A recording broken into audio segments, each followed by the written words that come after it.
Kasi ang problema sa atin, ayaw natin na may nangyayari sa buhay natin na hindi natin control. Gusto natin from A to Z control. Alam ko nangyari, saan ka galing? Dapat dito ka pupunta, dito ka pupunta. Dapat ang ending ganito. Ay, hindi nangyari yung ending na gusto mo.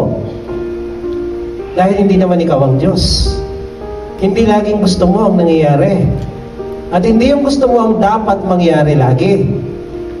Dito, pag may mga nararanasan tayo, nawawalan tayo ng control sa katawan natin. Sarili mong katawan, di mo makakontrol eh. Correct? Pag may sakit ka, sarili mong katawan, hindi mo control. Eh kung katawan mo, ubo mo, sipon mo, trangkaso mo, kung ano pang sakit mo, hindi mo control, makukontrol ka ba ng iba? Ang tinuturo ni Lord sa atin, stop! Stop na makontrol ng iba. Business mo, tao mo, anak mo, church, stop. God is in control, you are not.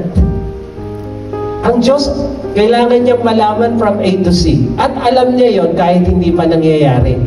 Pero ikaw, hindi ka Diyos. Hindi mo kailangan malaman yon.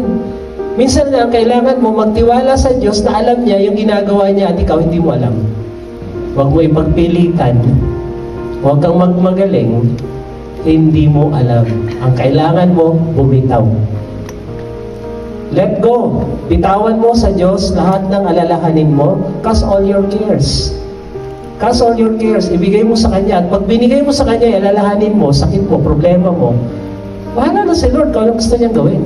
So may mga panahon na kailangan mong lumaban, pero may panahon na kailangan mo na lang magpahinga sa kamay ng Diyos at bahala na siya.